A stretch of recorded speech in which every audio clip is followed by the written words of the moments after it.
Hello সবাইকে, welcome back to our new blog. তো video last অবধি অবশ্যই দেখবেন আর স্বয়ংয়ের চ্যানেলটি অবশ্যই সাবস্ক্রাইব করবেন। তো আজকের স্বয়ং বেরিয়ে পড়েছে পুজোর শপিং করতে। তো ভিডিওটি ব্লগটি একটু লেটে দেওয়া হলো। তো আমরা শপিং মলে যাওয়ার জন্য দাঁড়িয়ে আছি, এখানে ওলা করে যাব, বুক করা হয়েছে। তো বেশি দূরে যাব না, শপিং মল মিনিট 5 লাগবে ঘড়ি দেখে। তো স্বয়ং গাড়ি দেখতেই ব্যস্ত।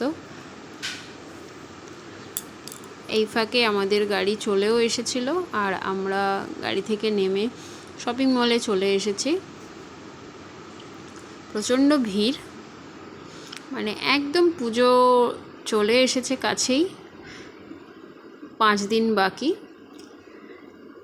আর ভিড়টা শুধু দেখুন, কিছুই না এই পাশটা। তো স্বয়ংয়ের জন্য জামা কাপড় নেব আর স্বয়ংয়ের দিদির জন্য জামা কাপড় নেব। স্বয়ং লাফালাফি শুরু করে দিয়েছে। স্বয়ংয়ের মতন এখানে 2-1জন আরও আছে বাচ্চা, তো ওদের সাথে স্বয়ং খেলতে ব্যস্ত। নিজের জামা কিনবে কি, এখানে ওর দিদি নিজের জন্য দেখছে। আর এই যে স্বয়ং শুধু দৌড়ি। অনেক দিন পর ওকে নিয়ে শপিং মলে আসা হয়েছে। ওকে আনলেই আমি বিপদে পড়ে যাই, আমি কিনবো কি, ওকেই দেখতে হয়। কারণ ও এত দৌড়ি শুরু করে দেয়, এত খেলা শুরু করে দেয়। তো সেই জন্য আমি শপিং বাদ দিয়ে ছেলেকেই আমি দেখতে থাকি। এই জামাটা ওর খুব পছন্দ হয়েছিল, বাট এই জামাটা ওর সাইজের না, সেই জন্য নেওয়া হয়নি। আর ওই যে দূরে ওর দিদি, হোয়াইট টি শার্ট পরা, সাথে একটা আন্টি ওর। তো ওর দিদির কেনাকাটি কমপ্লিট, ট্রায়াল রুমে চলে গেছে ট্রায়াল দিতে। আর আমি স্বয়ংকে ছেড়ে যেতে পারছি না। এখানে দুটো একটা আমি টি শার্ট ওর দেখবো।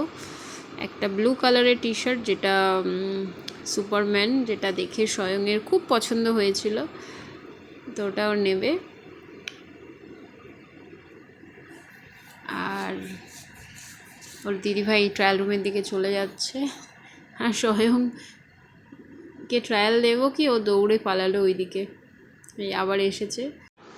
বিলিং কাউন্টারের এখানে ভিড়টা শুধু দেখুন। আমাদের দৌড়োদৌড়ির মাঝেই শপিং কমপ্লিট হয়ে গেছে। তো বিল কমপ্লিট করে আমরা এখন জুতো কিনতে চলে যাব। তো স্বয়ংয়ের এক দাদা আছে, তার জুতোর দোকান আছে, লাইট জুতো স্বয়ং কিনবে। তো সেই দাদার দোকানে চলে আসা হয়েছে মধ্যমগ্রাম স্টেশনে, ফ্লাইওভারের নিচে। তো জুতো কিনেছে, লাইট জুতো, এক দেখাতেই স্বয়ংয়ের পছন্দ হয়ে গেছে। তো আমাদের পুজোর শপিং কমপ্লিট। ভিডিওটি কেমন লাগলো অবশ্যই কিন্তু কমেন্ট বক্সে জানাতে ভুলবেন না, ওকে? আর আমাদের চ্যানেলটি কিন্তু সাবস্ক্রাইব করতে ভুলবেন না। ভালো থাকবেন সবাই। আশা করি প্রত্যেকের পুজো ভালো কেটেছে।